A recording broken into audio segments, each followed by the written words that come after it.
तपस्विनी ससुर घरे वर्तमान पाई रही पारिबेनी। तपस्विनी करिथिबा आवेदन को एसडीजीएम कोर्ट अग्राह्य कर दैछंती। एने तपस्विनी ऊपर कोर्ट रे आवेदन भी करिछंती। शुणाणी अछि आसंता 27 रे। तपस्विनी एबे किंतु ससुर घर बारंडारे रहउछंती। कोर्ट का आदेश जहाँ होना कहीं न्याय पाई से सेठारे रहउछंती। एक काजित तपस्विनी से ससुर घरे ही रहिबे। कोर्ट ठारू से की न्याय पाइले?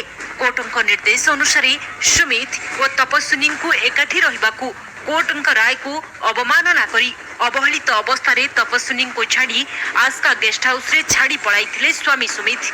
एहाकू नै कोर्ट रे अपील करिथिलु जे सुमित केउ आडे गले। कोर्ट राय को डाक्टर सुमित मानु नाहंती। तेबे आमे कोन करिबु? कोर्ट को एनै जणाइछु। समस्त जन जन तो मनीष से कोर्ट माने कौन से तो अन्य लोक नुहे गोटे गोटे मनीष जो जज जो जिनस से आधार को जहाँ इंटरप्रेट कले से कहले 31 सेक्शन 31 रे मु किछ करि परिबेनी तमे सेपरेट पिटिशन फाइल करो। किंतु आमर से पिटिशन टाको रिजेक्ट करथिले। किंतु हमको कोन न्याय मिलिला? मानव अदालत कोन न्याय देले? जड़े जदि झील घर विताड़ित होकर बाहर अच्छी मान्यवर अदालत आदेश थिला जे ताकू नहीं रखिबो 7 दिन नहीं गेस्ट हाउस रखला पर ताकू छाड़ी पड़ेला।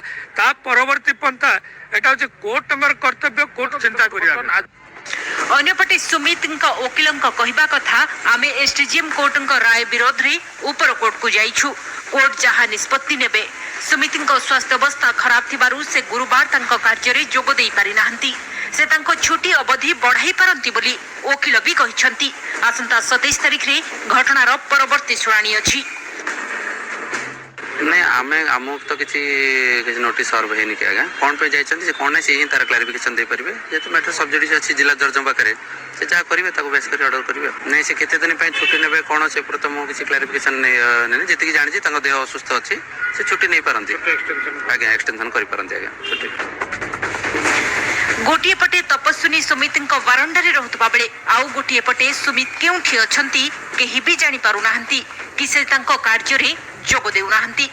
तपस्विनी को घरे पुराई न देबा पई किए करूछि षडयंत्र ता हाथ पछ कथा। किंतु पूरा घटना को देखले जना पडुछि जे आईन रो दावपेंच भितरे फसी जाइछि तपस्विनी और सुमित दाम्पत्य।